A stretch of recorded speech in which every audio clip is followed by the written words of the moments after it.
شروع اللہ کا نام لے کر جو بڑا مہربان نہایت رحم والا ہے۔ اے پیغمبر صلی اللہ علیہ وآلہ وسلم، جب منافق لوگ تمہارے پاس آتے ہیں تو عذرائے نفاق کہتے ہیں کہ ہم اقرار کرتے ہیں کہ آپ بے شک اللہ کے پیغمبر ہیں، اور اللہ جانتا ہے کہ در حقیقت تم اس کے پیغمبر ہو، اور اللہ ظاہر کیے دیتا ہے کہ منافق یقیناً جھوٹے ہیں۔ انہوں نے اپنی قسموں کو ڈال بنا رکھا ہے اور ان کے ذریعے سے لوگوں کو اللہ کی راہ سے روک رہے ہیں۔ کچھ شک نہیں کہ جو کام یہ کرتے ہیں برے ہیں، یہ اس لیے کہ یہ پہلے تو ایمان لائے پھر کافر ہو گئے، تو ان کے دلوں پر مہر لگا دی گئی، سو اب یہ سمجھتے ہی نہیں۔ اور جب تم ان کے تناسب اعضاء کو دیکھتے ہو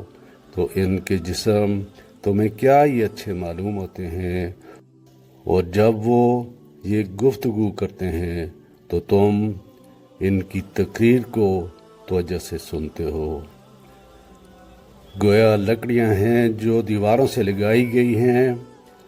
بزدل ایسے کہ ہر زور کی آواز کو سمجھیں کہ ان پر بلا آئی۔ یہ تمہارے دشمنی ہیں، سو ان سے محتاط رہنا، اللہ ان کو ہلاک کر یہ کام دے کے پھرتے ہیں۔ اور جب ان سے کہا جائے کہ آؤ رسول اللہ صلی اللہ علیہ وآلہ وسلم تمہارے لیے مغفرت مانگے، تو سر ہلا دیتے ہیں، اور تم ان کو دیکھو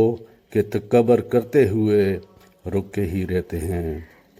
تم ان کے لیے مغفرت مانگو یا نہ مانگو، ان کے لیے برابر ہے، اللہ ان کو ہرگز نہ بخشے گا۔ بے شک اللہ نافرمان لوگوں کو ہدایت نہیں دیا کرتا۔ یہی لوگ ہیں جو کہتے ہیں کہ جو لوگ رسول اللہ صلی اللہ علیہ وآلہ وسلم کے پاس ہیں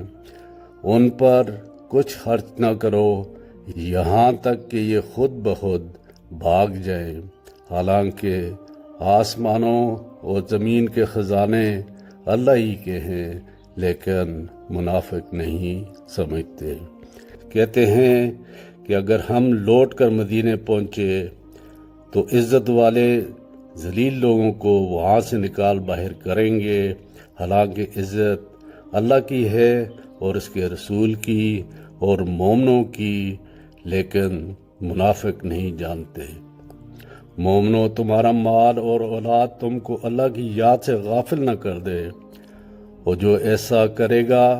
تو وہ لوگ خسارہ پانے والے ہیں۔ اور جو مال ہم نے تم کو دیا ہے اس میں سے اس وقت سے بیشتر خرچ کر لو کہ تم میں سے کسی کی موت آ جائے تو اس وقت کہنے لگے کہ اے میرے پروردگار، تو نے مجھے تھوڑی سی اور مہلت کیوں نہ دی تاکہ میں خیرات کر لیتا اور نیک لوگوں میں داخل ہو جاتا۔ اور جب کسی کی موت آ جاتی ہے تو اللہ اس کو ہرگز مہلت نہیں دیتا، اور جو کچھ تم کرتے ہو اللہ اس سے خبردار ہے۔